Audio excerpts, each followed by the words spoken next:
And we are live. I start that same way every week. You know, I welcome you. WWOC Radio, Woke Women. It's Wednesday, so you know it's got to be Woke Women Wednesday. Thank you. This is our last Wednesday and Women's History Month, but it doesn't matter because we make history every day, 12 months out of the year. So I want to say welcome. Want to thank the women with the vision. I always talk about them because they started 2 years ago, and it wasn't the plan to start a radio show, radio business, radio program for COVID, but it ended up being one of the most important vehicles in the city for us to get timely information, factual information, relevant information to Black and Latino folks on a weekly basis during the whole process. And so I want to thank you. We do every week. You know, Wednesday we say, I start at 11 in the morning, I bring it in. My sister, the fearless city councilor, Julia Mejia, she always closes it down. But on Women's History Month, we share this stage together. So she's here. You're going to hear from her in a minute. Here's tonight. Boy, do we have some bad sisters here with us this evening. That's right. Celebrate. The one thing I love about Woke is that when we talk to folks, we get to talk to folks. We get to hear from them. You know, you see those, the 60 seconds, 30 seconds. We always make the mistake of thinking people started where they are. And if we don't tell the story of how they got there, then folks won't understand what the journey really is all about. And that's why it's so exciting. These four sisters tonight have a journey to share with you. And for some of you, you may be familiar. I'm going to get started right with our first guest. You may be familiar with it. If you don't, you're going to know, as they say. You're going to know when we're done about all of them. And people see Shelly Mendez. They see, oh, she's got a studio. She got a studio on Newberry Street. Wow, right? Yeah. Shelly, most people don't know the story. No, they don't. Most people think I was born with a silver spoon in my mouth, and that was not the case. Little But, louder. most people think I was born with kind of like a silver spoon in my Mhm. mouth, but absolutely not. I was so honored today to do a special with Rondella Richardson that aired actually today, right before the 6 o'clock Right. news. Most of you were already here, but I was at another event mentoring about 25 young women at the police station on Tremont Street. Yeah. Anyways, so I got to catch it there, and it was so inspiring. And please, if you haven't had a chance to see it, it just aired today for the first day, and I'm so honored to be here with you women and share my story with you. So, Rondella Richardson decided to follow my life, and basically, I grew up in housing projects, and honestly, I loved it. It was like my family lived there, my friends lived there. In the projects, everyone's related and everyone's your friend and family. And that was the lifestyle that I always knew. And then my mom bought a house in Dorchester, and the next few years I grew up there.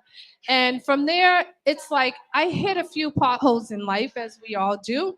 Thought I was grown, ready to move out, be on my own. Found myself being a single mom with 2 kids, and I ended up in a shelter. And I think that move right there is what woke me up in life. I'm like, wow, I'm homeless. I can't believe this right now. And I chose my kids over everything. I had to put them in daycare so I can go to work. I had to work so I can earn a living.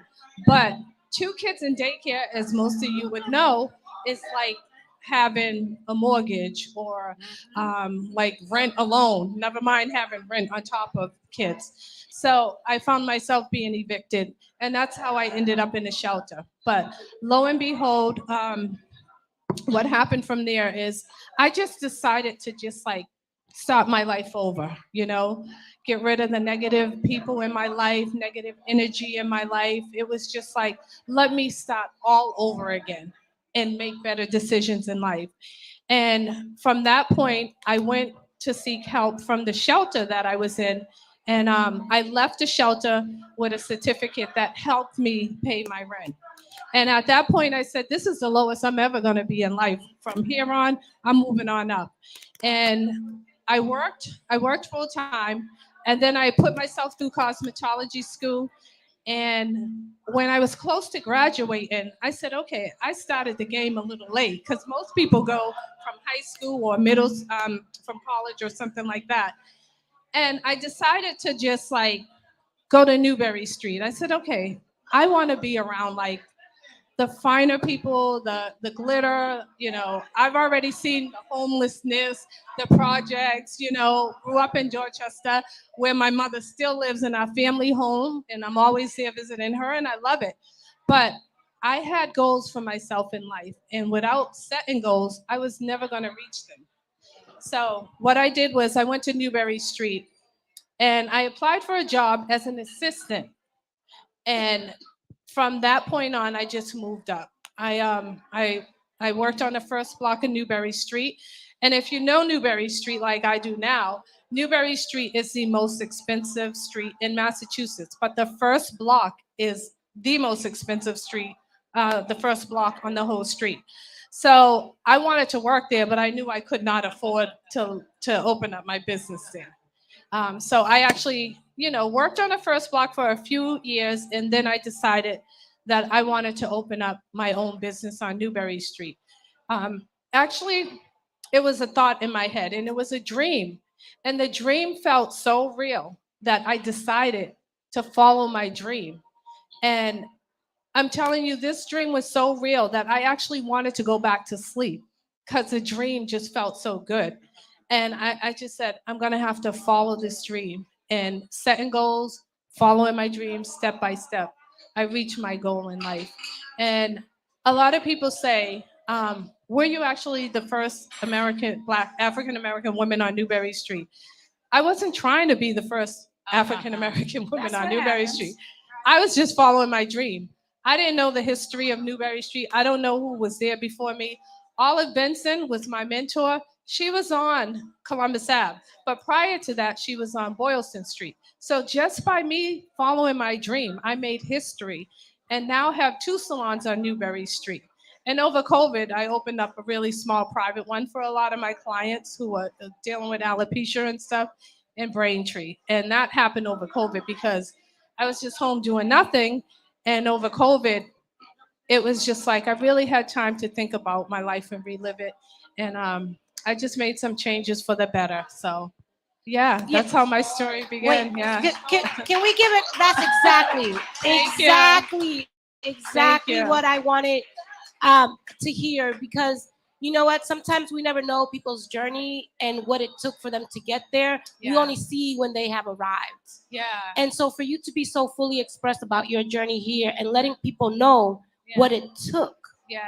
and the heart and the hustle, Oh my God, the hustle right? was real. to Yeah. to be there. And I remember past this, it was in October, we celebrated your 20th anniversary, right? Yes. So my 20th anniversary is all of 23. Every month I'm celebrating because I've never done this before. And you helped me so much with like starting it because in October is when I got the keys for my space. So I wanted to celebrate when I got those keys in my hand, and that was October. And thank you for helping me with that, Julia. And we had the first celebration in the Bruce Boland building on the roof deck. So thank you so much for helping me with that.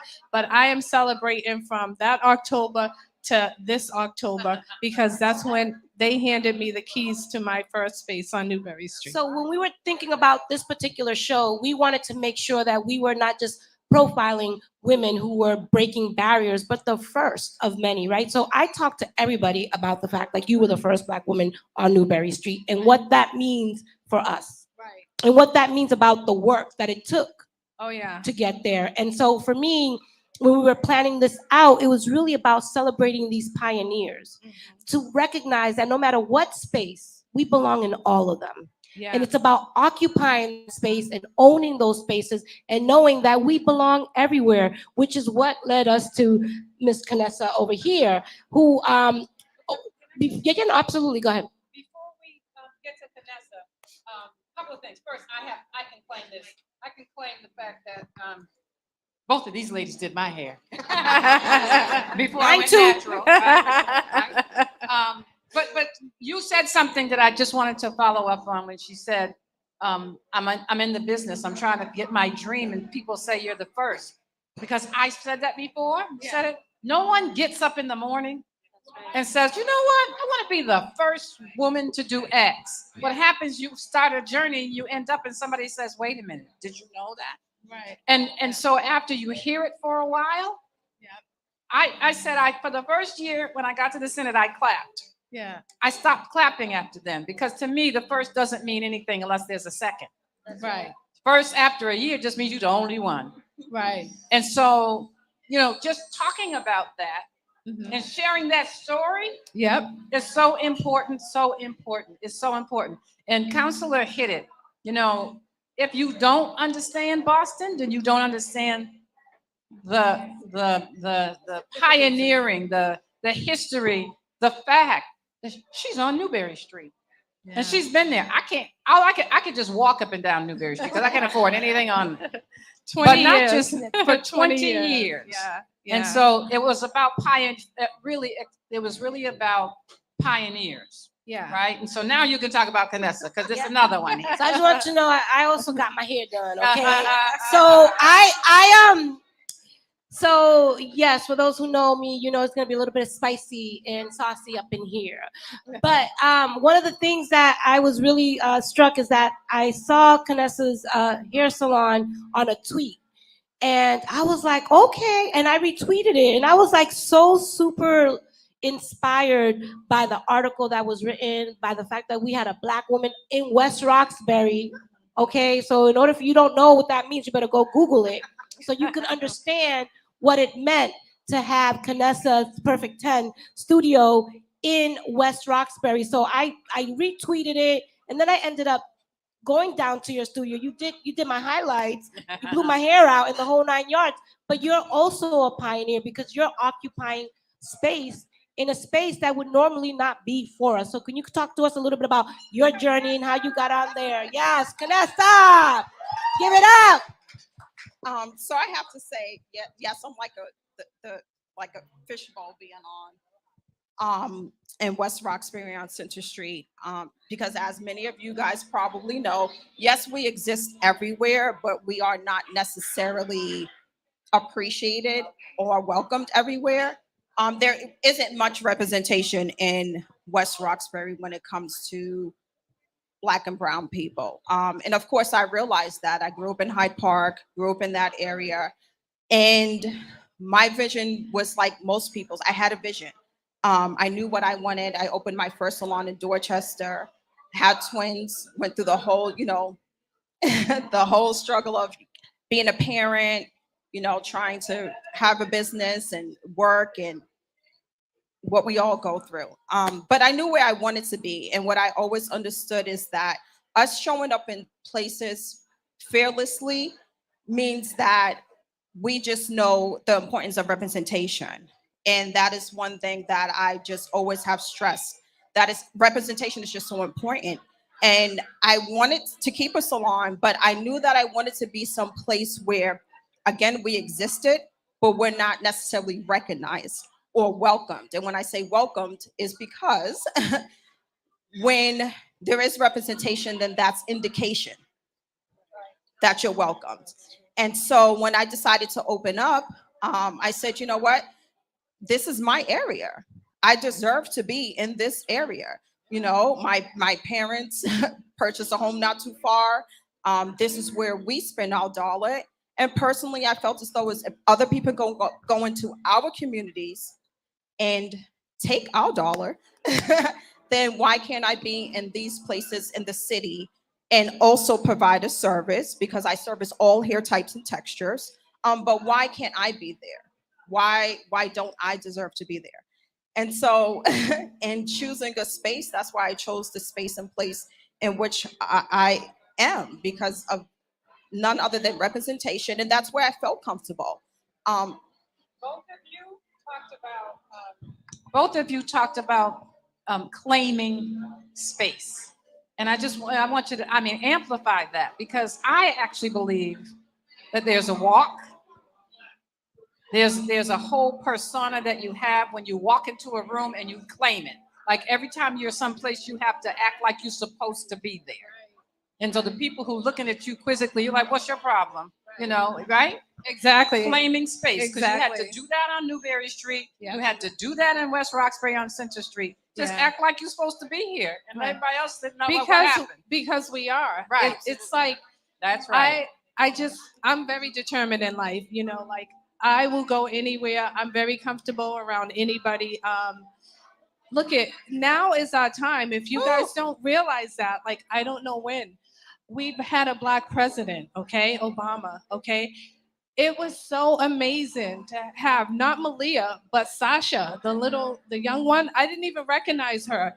She comes in my salon. She's sitting with her best friend. Now I knew her best friend, and I knew they were best friends. But Sasha had grown up so much that I didn't even recognize her. And I'll make this really quick, right? We're so busy. We're just busy working, and a client there is looking at all of us, and she texts and she goes, "Do y'all realize that Sasha Obama sitting there?" And then the stylist calls me over and she was like, "Chili, did you know that Sasha Obama sitting there?" I said, "Yeah," because I wanted everyone to remain cool because we were just ignoring her, like, this is her. Right. But I had no idea. But my thing is, this is our time right now, okay? And it's like, if I can make it on Newberry Street from the projects, okay, y'all can make it anywhere you want. right. It's about resilience, determination, and who's gonna stop you? That's right. Who in the world is gonna stop you? Act like it's yours. I wish somebody would stop me from opening up a That's right. second business on Newberry Street. It's ridiculous. Like, who is gonna stop you? And sometimes we have to talk ourselves out of our own, Right. demise, right? Sometimes Yeah. it's only we're the ones who are in our own way, right? Yes. And some of it is us, and some of it is the environment that we're in. But we are in a moment, right? That if we don't recognize our greatness, then we're going to lose out on it. And I think I would love to hear a little bit about how you all every day show up, even though you're well established. How do you still show up knowing that there's sometimes some people who may not want you, not so much not want you there, but like, how do you overcome that? I'll be honest. I have imposter syndrome. Even still to this day, I still walk into spaces and places, and I feel like I don't belong, right? And it's real, and I have no problem saying it. But I'm just curious: are you guys in that journey, or you already like you're here and let somebody try to take me out? Like where you're at with that? No, I feel that all the time. Yeah. And that's what I mean by when I say showing up fearlessly. It doesn't mean that you do not have those moments of feeling intimidation, nervous, anxiety, or feeling like I don't belong here. You know that you do. But again, when you look around and you see that there are not many occupying the same space as you, of course that goes through your head. But at the same time, you understand what it is you bring. I always say that, this work we do is done every day, all day. And when I say that, when we go to bed at night, these are the things we're thinking of. We understand the importance of what we do. And honestly, we can't think any other way. All we know is the vision we have, how we see things, what we understand. And honestly, as women like you all too, when the spaces that you all have occupied, when I look at women like you, Julie and Diane, that's inspiration. And so for me personally, I draw inspiration from other people. I always say, especially during Black History Month and different times, when they say, this Black person was the first to do this, or this black person did that. A lot of times, these are things we've always been doing. We have always been great. That's the thing. We have always been great. We have always been doing great things. We have always been showing up in places and spaces. Again, maybe not recognized, maybe not given the acknowledgement, but I clearly understand that. So I understand I come from greatness. I come from greatness. And so that's where I draw the inspiration. And then I constantly see other women that come from greatness. And I also understand, just as we all do, that sometimes everyone isn't given the opportunity, but the opportunities that I go after or that I get or that are given to me have to be used. for others that are coming up. That's the whole point. And I think understanding that bigger purpose is not just about having a salon. It's not just about having a business. And to me, it never was. And so just like Shelly, when I first started, I didn't know how. I didn't know how things were going to happen. I didn't know how I was going to get the money, but I didn't see anything else. I literally did not see anything else for myself. And when you have vision like that and conviction, doors open up for you. They start to open up for you. And so what I understood with just having things like that happen were, you know what? I really don't know. I'm going to bed stressed. I don't know what's going to happen tomorrow, but I'm staying focused. And all I can do is play my part. And I'm going to play my part. And so that's what happens. You play your part. And, you know, we all have a part to play. And when you understand that, that's everything. So, woke great, clap for that, right? So, woke media, we do a lot of conversation about the economics of Black and brown people. And there's a reason we do.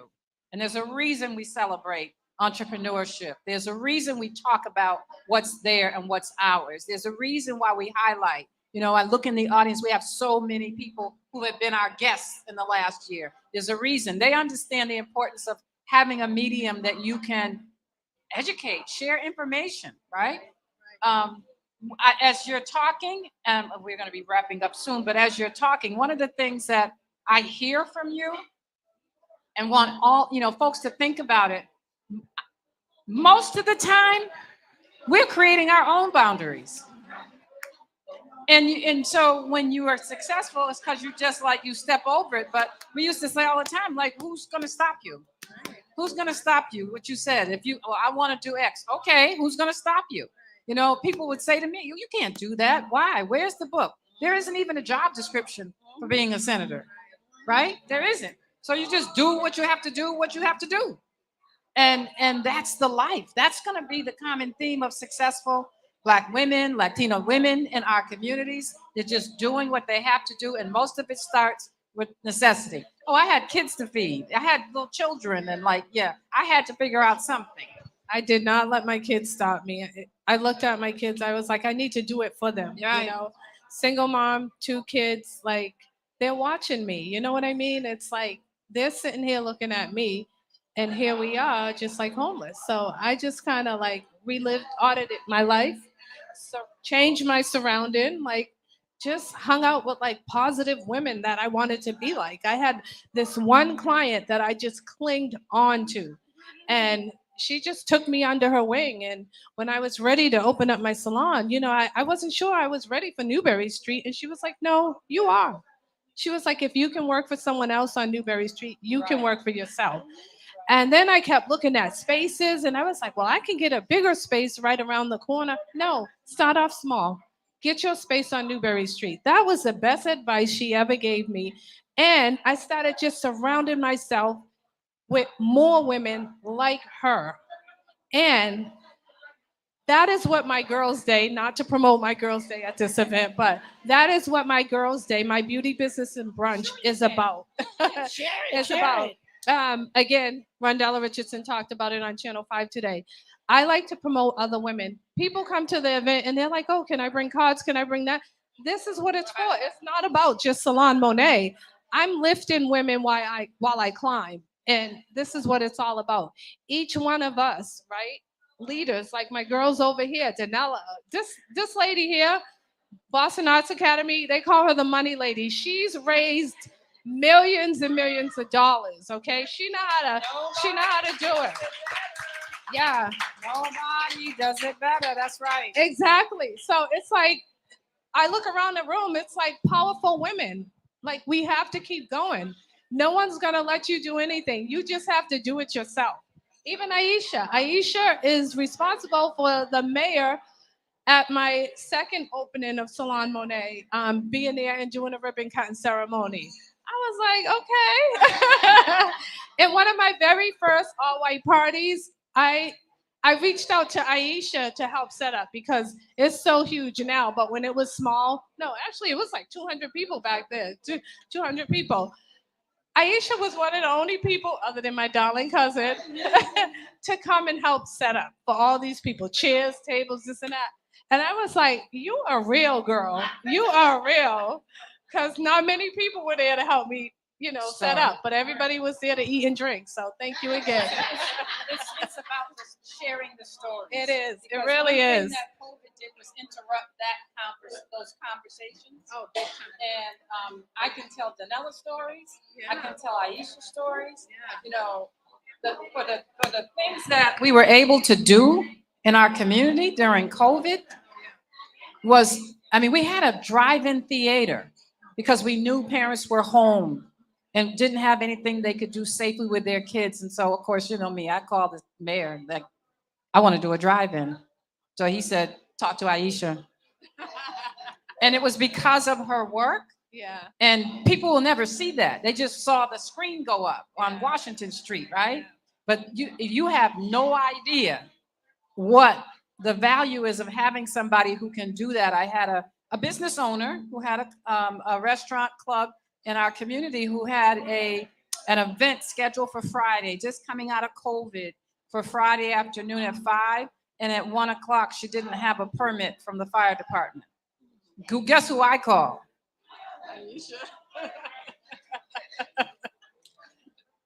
Right? I mean, that's how we work. That's the network that you're talking about. That's supposed to happen. So one thing I hope that you will take from both of these women, get used to lifting other women up. Y'all see me on Facebook, I'm all the time like, oh, great, thank you, wonderful, congratulations. I do it all the time. All the time. Yeah. We should do that. We should do that because that's for us. When we do It really is. I wouldn't be the woman I am today if I wasn't lifting other women and bringing them along with me, because it was someone who lifted me and brought me under her wing. And I'm telling you, this lady was so successful. She was like a chief anesthesiologist, took me under her wing, took me on vacation with her, okay? And just by being around her, I was like, oh my God, I want to be like her. Oh my God, I want to make money like her. Oh my God, I want to live like her. And I'm not up there with her, but I surround myself with people like that. And I still got my friends from back in the project days, That's right. on Facebook. Right. But I still have my old friends, under my wings. So we're too, gonna wrap. And you'll have to come back because that's the other thing. We'll be back next year. Yeah. We'll check in. I have to give a shout out real quick to my daughter Isis. Yes. Only because she's graduating from a but let me explain why. Because she is graduating from a HBCU, Howard University, in May. Woo, woo, woo, woo. Going right into law school, so I have to shout her out. And just to also jump off of that, ladies, because it's mostly ladies here, don't for a second ever think that there isn't that support. I think one of the main things for all of us is, a lot of times you hear when it comes to us that there is not that support, that we don't jump behind one another. And I just have to say that is not true. When you are looking to elevate, other people that are looking to do the same will gather behind you. I promise you. So even if you think you don't have that in your circle right now, sometimes a new circle is created for you. So Amen. don't That's for right. a That's second right. think there's not economic vitality in our spaces and with each other, because there is. Yeah, that's so important. Ladies, I thank you. This is our wrap, and we'll get ready for the next two. The other thing I think we need to say out loud, we can't be afraid to talk about money. I actually had an elected official come to a meeting last week and said to a group of homeowners, not everybody wants to be a homeowner, and not everybody is looking to be rich. I don't want to be rich. And I'm thinking there are so many reasons why you want to own a home that don't have anything to do with that, right? Another one? I think this one's working. Say All that about again. the- Say that again. All We right. didn't get it. Go ahead. say it. I want, because it's so, don't be afraid. Can't be embarrassed, right? To talk about money. The whole point is to raise yourself to a point where you can give your children a better life than you had. There's a reason why we talk about this generation, being in danger of not being able to pass on something to children, because all this people want to shame you because you want to do well. People want to shame you because you want to, hey. I think a lot of that has to do with our relationship with money, right? Like we don't like to ask for help. We don't like to, ask people to make donations. I know it's really hard even to run for office and ask somebody to give you $1, right? But I think it's our relationship with money and how we, especially when you grow up with nothing. That's and right. With poverty, right? Right. And I think that if we can shift that mentality, there's one thing that I learned recently, and somebody said to me that I should say this to myself every day, is that I deserve good things. I deserve good things. And I think it's really important for you all to recognize that, because sometimes we talk ourselves out of those That's good right. things because we don't have the right people in our circle. Right? So you have to what Shelly mentioned, and Kanessa is like, you have to surround yourself with a new circle. If you're not getting poured into, keep it moving, because oftentimes there are people who are surrounding your circle that are just draining you of your blessings. So I think get yourself that new circle. That's right. And live that abundant life and keep it moving and claim your throne. Period.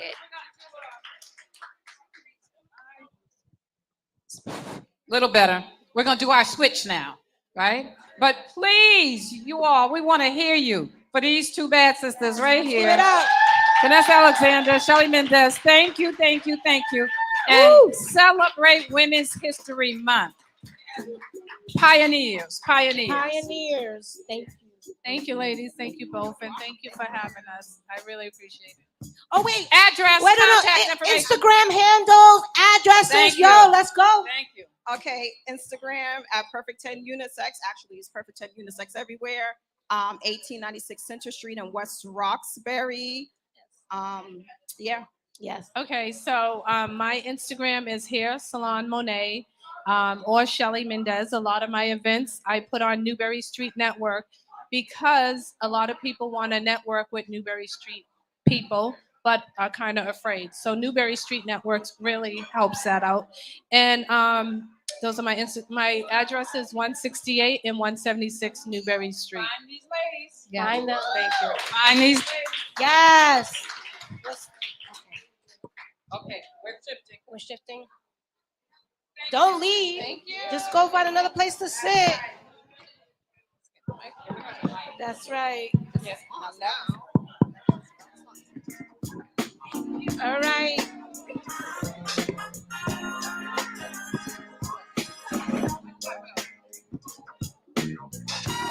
Lonely mother gazing out of the window, staring at the sun that she just can't touch. If at any time he's in the jam, she'll be by his side, but he doesn't realize he hurts her so much. But all the praying just ain't helping at all, 'cause he gets something in his heart. So he goes out and he makes his money,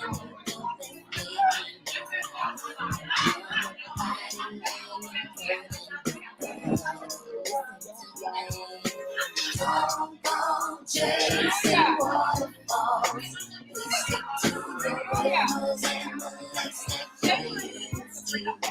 I know that you're gonna have it your way or nothing at all, but I think you moving too far. You're precious as a natural possession for temptation, but he just can't see. She puts love in that is my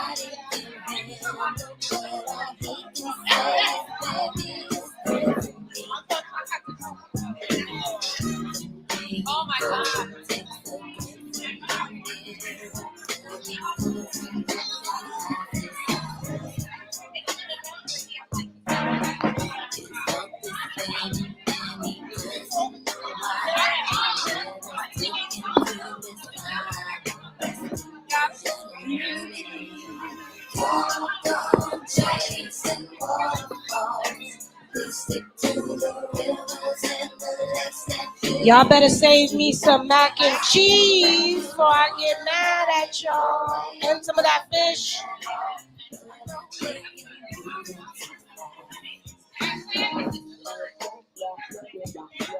Check. Chasing waterfalls. Round two.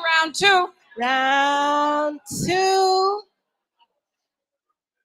All right, y'all Ooh, wow. ready? Wow, I got Are we live, T? Are we ready? Are we ready to keep on? Keeping on? Can I start one thing before we get into you're these the host. fabulous You- two guests? You're the leader. You're the leader of the show. I Go ahead. apologize because my plan was to do it when we started, but I do want to make sure we have the time, we have an opportunity to acknowledge the greatness, the passing, the loss of one Mel King. I don't know anybody who didn't know him, who had met him. My first real campaign in Boston was working on his mayoral campaign.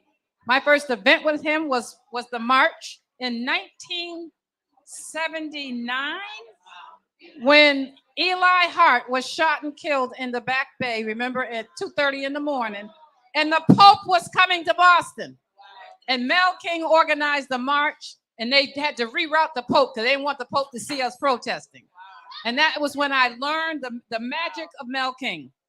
It's real. So just to say that prayer, it's not about being quiet. Clap him, say it so he can hear us in his transition. All right, colleague, go ahead. I'm riding your coattails today. No, you gotta do You're the boss. You go ahead. Okay. I'll follow your lead today. Go ahead. Kick it off. No problem. We're continuing our mission. WWOC Woke Media. Happy Women's History Month. Although we celebrated 12 months out of the year, but we're here tonight. Like I said, this is Bad Sister Night. We got some bad entrepreneurial, creative, visionary thinkers. And we're going to hear their story as you did for the first two guests. This young lady, I realized I knew her in her another life, right? Oddly enough, she worked in the State House. in City Hall, right? But Shauna, she has so many different titles. I'm going to let her talk to you. But the one that I connected was HBCU, Alumni Association or Organization? Network. Yeah. And I, too, have a grandson that is graduating from Johnson C. Smith University in May and coming back home. Yes. HBCU. My granddaughter, graduated from Howard 2 years ago. She's now the digital, it's like the digital technical director in New York at BET. Wow. Okay. 2 years out of Howard University. And so I'm all in. So Shannon, I'm gonna let you go first. Okay. Shara. And talk about, because you represent a different generation. I do. Than our first panel. What you do, why you do what you do, and who you are. Yeah. Go ahead. All right. Well, that's a loaded question. Good evening. Thank you for having me, Senator and Counselor. It's an honor. WWOC. Thank you, WWOC, for the invitation. All the ladies in the place with style and grace. Happy Women's History Month. Again, Shara Gaston. I am the co-founder and co-executive director for the Boston HBCU Alumni Network. I'm also the principal and CEO of Break My Art Creative Agency. And I guess what I can start with is, and I also do a number of other things. She was alluding to my other titles. I'm back at the city. I can't talk about it for political reasons. You know why. But what I really have done over the years, am I good, T? Yes. Can y'all hear me? Yeah. All right. What I've done over the years coming back, and you're right, Senator, I do represent a different generation. I'm not old Boston by any stretch of the imagination. I'm new Boston.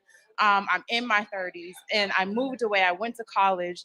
I'm a Boston native, raised in Dorchester off Woodrow Ave, then moved to Roxbury before I went to an HBCU, Clark Atlanta University in Atlanta, and that changed my life.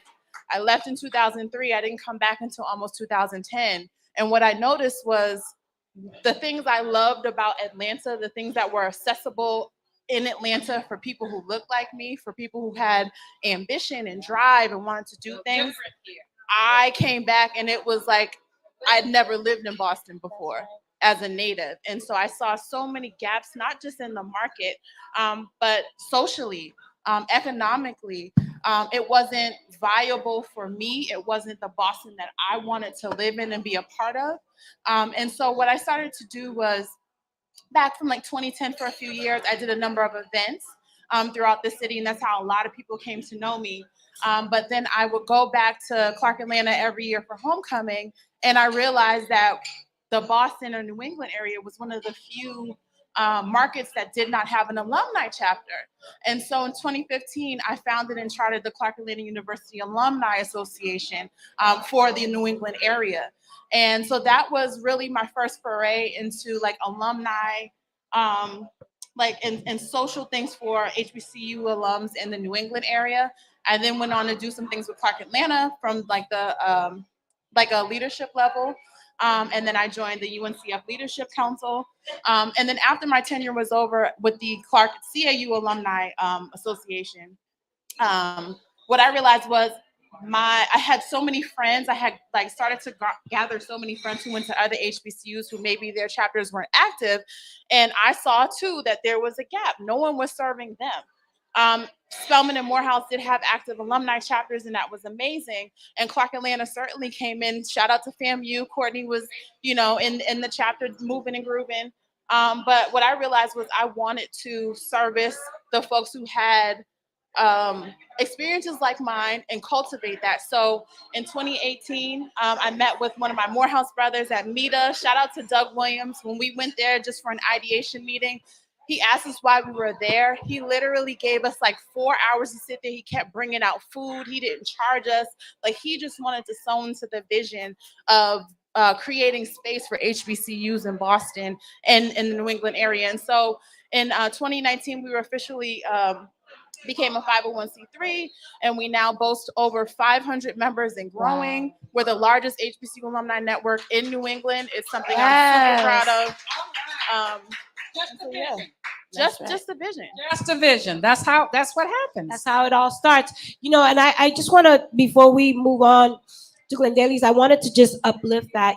I grew up in Boston and I moved to New York. And I had to leave Boston to get the opportunities that I knew that Boston would never be able to give me here. So I moved to New York and I ended up working at MTV, and I was there for 10 years.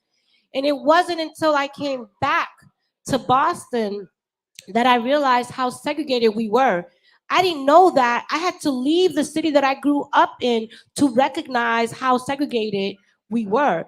And for me, coming back home, my whole mission was like, we can't ever move up if we're not creating spaces for us to really build with each other. And so that's right, give it up, because and I've been back now for 10 years. I came back in 2010, so however many years, 13 years. And let me just tell you, when I came back, it was like people didn't even know who I was. I was like, you were in diapers when I left. Because Boston has this syndrome too of like, oh, you're not from here. There's this outsider syndrome that makes it really difficult for us to build even with each other, right? So I had to educate people like, nah, I'm from here. I just happen to have to leave here so I can grow. And so I'm just curious, as you were coming back home, what was that experience like for you? Oh, yeah, I can speak to that, counselor. Seriously, I really, even to this day, I mean, I think my Southern accent is pared down a bit, but I got this, I just felt ostracized when I first came back. I wasn't Bostonian enough, but I wasn't Southern enough. I was just kind of in this gray area, and people would ask me, are you from here? You don't sound like you're from here. And I'm like, I was like, true to the soil from here. So it definitely, I will say I started to play it to my advantage, where people didn't think I was from here, so I would play the underdog. Okay. And I would sneak into these rooms under the auspice that I was just a newbie and didn't know what was happening. Strategy. Get information, and network like I didn't know what was happening. And then I went back home to Roxbury. That's right. That's right. That's right. You see, strategy. So let's talk a little bit about Glendale's, right? You know, you came to this country. You are, well, first introduce yourself before I tell your whole story. Like, in order for you to understand the greatness that we have here, we have the first Latina to have a med spa in Jamaica Plain, the most gentrified neighborhood, because when Dominicans first came to Boston, it was JP that we occupied. So to have her med spa in Jamaica Plain speaks volumes. And I think it says a lot about, not only are we claiming spaces, but we're recognizing that we belong everywhere. So you just wanted to introduce yourself a little bit and tell us a little bit about your journey. So hi everyone, good evening. I'm so honored to be here. Very, very humbled. I feel like the baby from the crowd because I just opened in July and I'm like, oh my God, why am I here? Like I was talking to you and I'm like, how did I get here? I know. We belong everywhere. It don't I matter what know. stage you're in, right? I know. Can we Thank just you, let her thank know she you. belongs here? Thank you. Thank you. So I'm Glendalee. I'm 31. I have 2 kids. Born and raised in Boston. Went to O'Brien. Okay. I graduated from UMass Boston. I actually have a bachelor's in psychology, and then I went to RCC and got my nursing degree. And I feel like it was a lot of the previous group, how they were talking. It was just a dream, and people questioning that dream, like, "Are you crazy?" And I'm like, "What? What's so crazy about it? Like, why not?" It was more like, "Why not?" And compared to everyone else, you know, I came back to JP. So when people think about med spas, they're like, why not Brookline? Why not Newberry Street? And I'm like, why not JP? Why not, why not come and give luxury to our people? And I'm not gonna lie, I was really scared, really hesitant, because I'm like, we know our people and we know how hard we can be. That's we know okay. how sometimes we aren't welcoming to ourselves. Right. So it was a different challenge, I would say. But Tell us what you do at what, like, I'm now feeling like I need to go to the med spa. Right? Like, so me personally, I'm a nurse, so I do injectables. I do Botox, fillers, laser certified, so I do laser hair removal. And then I have a group of girls, estheticians. They do facials, body waxing, eyelashes, eyebrows. So it's a med spa and beauty bar. So we have a little bit of everything. Yeah, but here's what is key about this particular spot. And the reason why I wanted Glendale's to be here with us today. So I recently had an opportunity to connect with one of her clients, and she said to me that most says what they want is your money. And what this particular med spa was doing was really helping people not only look good but feel good. Because mind you, she talked about having a degree in psychology. So her approach to this business, it's not just about making sure that you look good, but that you feel good. It is not about vanity. It's about vulnerability. It's about you being able to be yourself and love yourself, right? And I think that sometimes there's this myth about people who do Botox or people who do what they do. You never know what people's personal journey is. You don't know what they have going on and what leads them to want to take care of themselves, right? So without giving too much, I got some bags, right? I'm gonna take care of them, or she gonna take care of them. But let me tell you, right? Let me just tell you, I am okay with that because I went through a significant weight loss in 2018, 2019, right? Because I had surgery and it was weight loss surgery. And it was so hard on me emotionally and mentally that people just think, wow, but I lost the whole body. And in that, I lost the whole face. You know what it's like, right? And let me just tell you, in that part, right, there's something that happens to you in your psychological mindset about even how you look.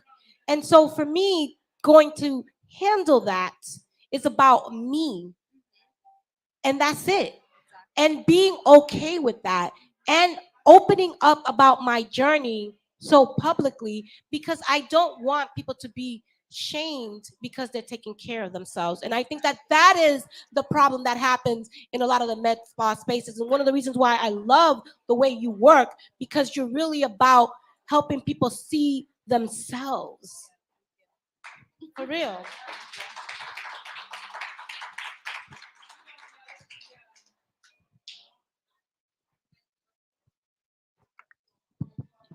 We're just gonna keep switching.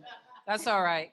But I'm thinking about last week at Doña Havana when Nivea said, "Oh, I have a degree in chemistry," or and I'm like, she slipped right by. No, wait a minute. Like, wait, did you all hear what she said? You know, I have a degree in psychology. We have so much like intelligence and greatness moving all around us that makes you wonder how in the world do we get that reputation that we see poured into us on the media every day. And also just reminds me how important woke media is, because we get to show off, right? We get to show off who we really are, because you wouldn't get to know Glenda Lee or Shara, right? Or hear Shelley's story, or see or meet Canessa, or those sisters that we talked to last week. That's why this is so important. That's right. That's right. Because we have to see ourselves to believe in ourselves. You know, like I really, for me, when woke asked me to be a host, I was like, yeah, okay, y'all really think people gonna watch? People like, okay. And every Wednesday, we had a different guest during COVID educating people. And now we're pivoting and creating space so that we can continue to educate people. But for me and Senator Wilkerson, is like, how do we seize this moment? As an Yeah. Afro-Latina, as a Black woman, how do we work together to bring our communities together so that we can start investing in each other? Because what we do is focus in our own silos when we should be pouring into each other. And I right. think that's what woke has the opportunity to do. So all of those businesses who are tuning in, I need you all to run your promotions on woke. I'm being unapologetic about it, right? That's right. Because we need to support each other, because that's how they do. And that's how we have to start doing more That's of, right? I think I said last week, you see the commercials. They say Boston runs on Duncan, but woke doesn't. That's right. We don't. We need support. And again, like she said, you can't be embarrassed or ashamed to ask for it. There's a box over there. Really, I have That's no right. problem. Pass that box. That's right. Because this is not magic, right? This doesn't happen without some expenditure and outlay, and we want to continue to do it. And Courtney just kind of moved over it, but we're getting ready to go someplace, and we're going to be talking about a physical building where you're going to be able to see us. But we're coming at you. We're And bringing those you folks that are in. watching us on we're coming at you. That's right. That's right. wwocmedia.com. I get that right? That's right. All That's right. So I really want so Glendelis, can you I want you both to talk about how can people follow you? Where How can do we they get an go? appointment? Because I'm about to go live when I do mine. I got to do because I need my this right Girl, here. I'm doing it all. Just in case y'all heard it here first, and woke, yes, Councilman, he is about to fix all of this. That's right. And I'm okay with it. And then let somebody say something about it. Dale. So we are on every social media. Glamour Med Spa and Beauty Bar .com is our website. You can call us. You can book us through our web, through Instagram, literally everywhere. So it's glamour.medspa. That's our Instagram. And we are on 360C Center Street in Jamaica Plain. That's right. Center Street. Y'all better, I hope y'all were writing all that down. Business cards. And we got business cards and palm cards. You know how Dominicans do. They got everything. They probably got a car downstairs with some music, ready to take you somewhere. No, that's right. That's hilarious. You can, for more information about the Boston HBCU Alumni Network, We do have an Instagram page that we're revamping, but if you follow the hashtag HBCU Boston, anything that's us, our website is hbcuboston.org. For more information about my entrepreneurial endeavor, Break My Art Creative Agency, you can find me there at breakmyartnow.com. breakmyartnow.com. Well, can you tell us what that? I know you didn't come to talk about that, but you were here, and this is about Yeah. woke, and we want to wake up to everything. So, Yeah. what's that about? Talk. Absolutely. So in prior to the foray into like HBCU alumni networking, post-secondary pathways and pipelines for students, I was a publicist, or I still am a publicist, and I have my undergrad degree is in marketing and business administration, and so I became known as a publicist. I came to know the senator because I used to be the director of comms for former Councilor Tito Jackson, and so at Break My Art, I had a former media agency that I decided to rebrand because I wasn't giving all the services that I wanted to. So here I'm able to really focus in on creative industries, creative folks, the entertainment industry, which I also come from. I also have a background in the music industry, going back and forth to New York. That's right. And so branding, marketing, public relations, strategy, implementation, etc. That's where you can find me there. And I have an array of clients. You can see on my website who I work with now, who I've worked with Fortune 500 brands. I've worked with tons of celebrities, musicians, artists, actors, directors, you name it. And I'd love to have you if you're interested. Yes, you hear that? So listen, like, that's right. I think when I think about the work, because I mentioned working at MTV, I had to kick down the door just to get in, right? And then when I got in there, I had to fight them every day. But I don't think that people sometimes, when you show up in this world, people have a way of thinking of just kind of otherizing you or not really giving you space, because they tend to think, or they want to characterize you as what they see. But the genius behind you and all of the work that you have done is what sometimes people want to underestimate that, right? And I think that's And what I love it. And me too. That's love what I it. was about to say. I absolutely love I it. love, you girl. That's what I was about to say, because you know what? I've been in office for 3 years, and in 3 years, I've already passed 13 pieces of legislation and secured millions of dollars for our people.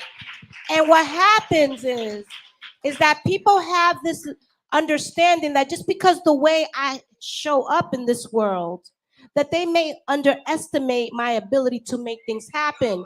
And that's why I think when we talk about being let in, we got to go all in and bring all of ourselves into those spaces, because let them underestimate you. That's how you're going to keep growing. So one of the things that we do a lot is share stories, because it's only through those stories that you really understand the reality of this life. Because if you just get it by looking, you're gonna misread what you see, right? So mine was, I was graduating from undergrad in Springfield, Mass, and I got a job offer from J.C. Penney, a management training for $9,800 a year. This was 78. It was okay, but I'm thinking, here's what I thought. I had two little boys at the time, and I'm thinking, in 3 years, they're gonna be 6, and then they're gonna be 9, and those sneakers cost a lot of money. I wasn't even talking about name. I'm just saying to keep them, to feed them. So I said, nope, gotta go to grad school. So saw a flyer in the Black Student Union for a law day at Boston College Law School. And I called, and they said that the recruiter from Howard would be there.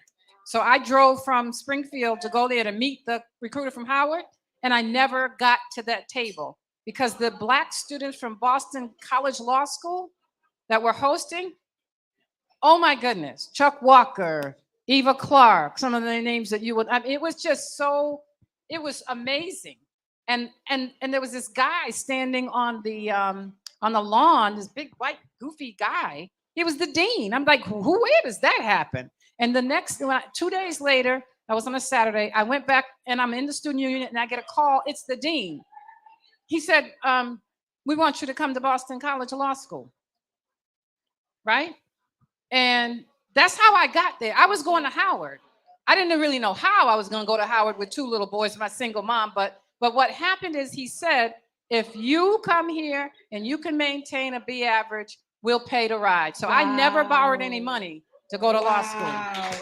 But here's my point about that is this. Here's my point. The first day of orientation, which was Labor Day, 1978, I go into and I'm listening to all the students saying, well, how many schools did you apply to? I did 12, and this one I did 18. I'm sweating now because I realize this is what ignorance will do for you, that you're not supposed to just apply to one. That's not how it's supposed to work. I applied to BC. I got into BC. It never occurred to me that they were going to say no. Not because I was arrogant, because I just thought that's how it worked. That's right. You know, like you apply to this one. I got good, you know, my LSATs are good. And so I'm going to BC and I ended up there. But I want to say, I say that to say sometimes what you don't even know That's right. is better because that makes you fearless. That's right. That's right. That's right. That's right. Now, I think Wickland Daly is like you were major in psychology and then you became a nurse. Like when people were trying to talk you out of doing this, how did you combat that? Like what gave you the strength and the audacity to think that you could do this? I don't know. Is this working? Okay. I feel like I want to say I've always done what I wanted, and I never cared. Like I never asked for permission or what do you think or should I do this? And I feel like I still do. I have big dreams, and I don't like to share them because people question you, and people make you question yourself. And I'm not looking for validation. I just want to do it, you know? But when I was doing psychology, I knew that it wasn't it. I love the mind, but I just feel like it's underworked and you never feel like you're doing enough. But I always knew I wanted to be in the medical field, and it was super hard for me to get in at UMass Boston. I felt like they would always take kids from Asia, not to say anything, but like anybody from Boston wasn't getting in. Like I don't care what you did, I don't care what grades you had. I had like a 4.0, I didn't get in. So I graduated and I was like, what am I gonna do now? Like, because I'm gonna get there, I just don't know how. And I applied to schools, I applied to Simmons, I got in and I skept myself out. I'm like, no, this is gonna be too much money. Like I can't put this on my mom. My mom was a single mom with 3 kids, just bought a house in Roxbury. The minute she gets the house, she gets laid off from all her jobs. So it was pretty intense, you know? But we do it. Yeah. And she did it, and she still has her house, you know? Can I just Shout say out to something? Mom. Listen, you know, I don't know if you really heard what Glendale said. She got her nursing degree at RCC. And there might be some Roxbury people, Community like, College. but some people may be saying, well, RCC, you don't know. They have like RCC. the best nursing program in New England. 94% passage rate for the students who take the program. And in the last 7 years, they ran into some issues, but guess what? The sister, Gloria, she's back. Good. She's running that program again. So if don't sweat it. It's the best in New England, best two-year program. I can vouch. I had the best professors. I got pregnant with my daughter and they didn't let me stop. They said, you're gonna graduate, and I graduated with my 4-month-old daughter. So honestly, it was the best decision I made. I paid out of pocket and here I am, you know, but. And I know this is how I got really super excited about you when I was like, maybe I should go on my own little facial journey. But can you just talk to me about how, like, your approach, because your process, because the woman that shared her story, lupus, right? She has a little bit of everything. everything. A little bit of everything. I won't disclose, but I can see it in her eyes. She was looking for something that maybe wasn't, you know, physical. And so I do my beauty stuff, but I also do wellness. So I have the vitamin shots, I have the IV hydration, and I have an array of things. And even if I don't have it, if I hear like you need it, I'm going to order for you. So I'll do a consultation and I'll ask, you know, what are your symptoms, as if you're in the hospital. But And I go through that and I asked her, are you fatigued? Do you feel foggy? Like, are you in pain all the time? Like, and obviously, do you have medical clearance? And then we went from there. I see her every Saturday. I started with an IV bag and I put a whole bunch of beautiful stuff in there for her, and I see her every Saturday. But what she's not saying, she's being so humble. Okay, I just want you to know, because I know a little bit of the story. I'm not going to disclose the name either. But she said to this woman who wanted something very specific that would have made her some money, she was like, no, I'm not doing that. Here's what I recommend that you need. And that was really all about making sure that you're taking care of self and others, not just your pockets, right? And I think that's something that is, I would have to say, to uplift in some businesses, because we're all about that hustle mentality. We walk into spaces and places, they want to take all of our money, right? So I think that for me is one of the reasons why I absolutely just have so much admiration for you, because you saw her and you want to help her and the way she feels on the inside, not just about making money. And I think that that's not the culture that we are living in, especially in your field. Med spa is let me cut you all up. What you want me to cut you all up real quick? Let you want that Botox? Like, look, they'll be ready to chop you up. It's true. But I can't. Even if I tried, I wouldn't I wouldn't be able to. So I mean, I tell her, if there's a few things, obviously we'll get there. But for right now, if you're not feeling good in the inside, if you physically don't have That's the right. energy, if you're just foggy and you just literally can't get through your day by day, what does it matter what you look like? That's right. That's right. So it's a work in progress with me and my clients. We're gonna start wrapping up, but I do want to go back to both of you. Shara, one, I want to make sure that you again tell people your contact information, and then your advice. What would you say to someone who is coming home from school to Boston, trying to figure out what to do? How do I get a job? How do I pay rent? How do I get connected to who and where? What would you say to them?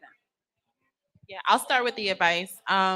What I wish someone told me was, it sounds cliche in a political city like Boston, but networking really is key. It's always going to be about who you know and not necessarily what you know. What you know is a supplement. You're always going to have to back it up somehow. But getting your foot in the door really is sometimes just, do I know Senator Wilkerson because she lives up the street from me and I used to shovel her lawn? I mean, shovel her driveway when it was snowing, and asking her, hey, I'm looking for this. I'm coming home from college. Really utilizing your resources, because like so many of us, like I don't come from an inheritance. I don't come from a last name. When I walk in rooms, like it rings bells. Like I don't come from that. So everything I had to do was really out of grit.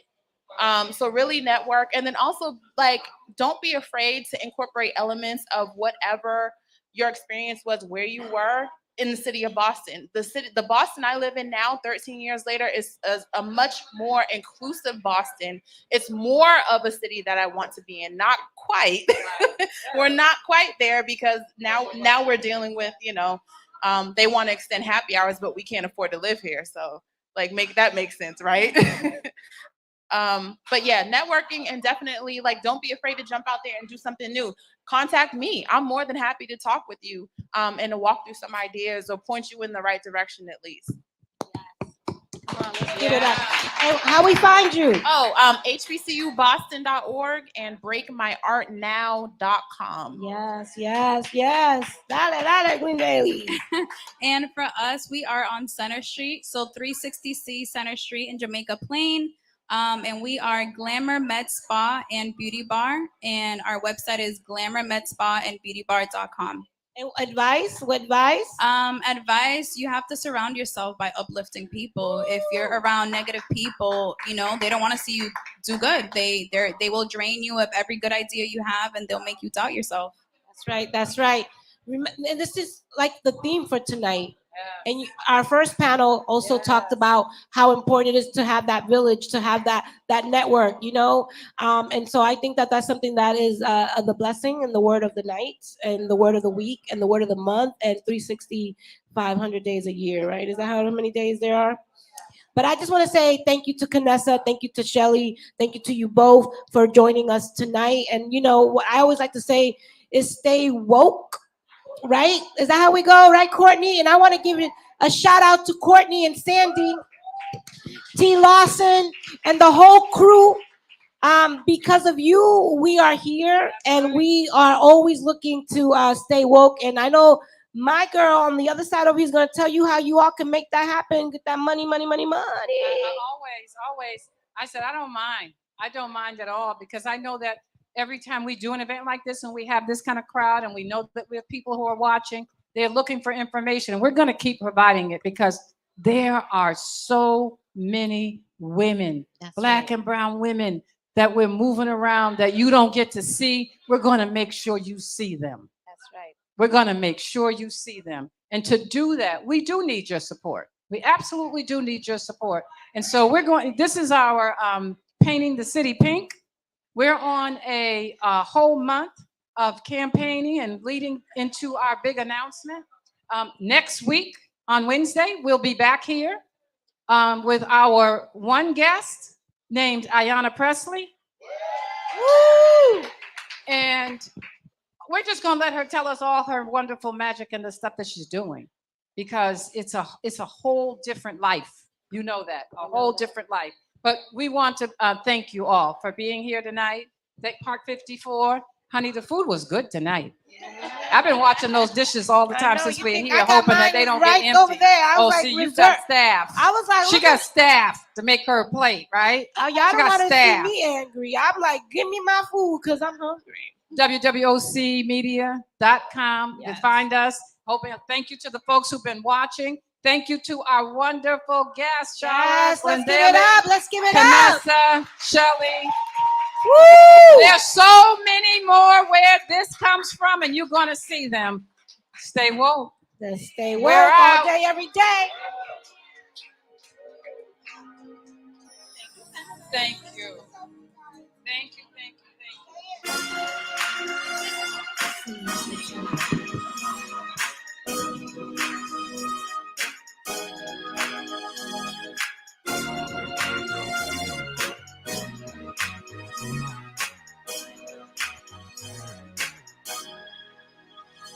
Hey, lose, girl. You're my first possession, never know.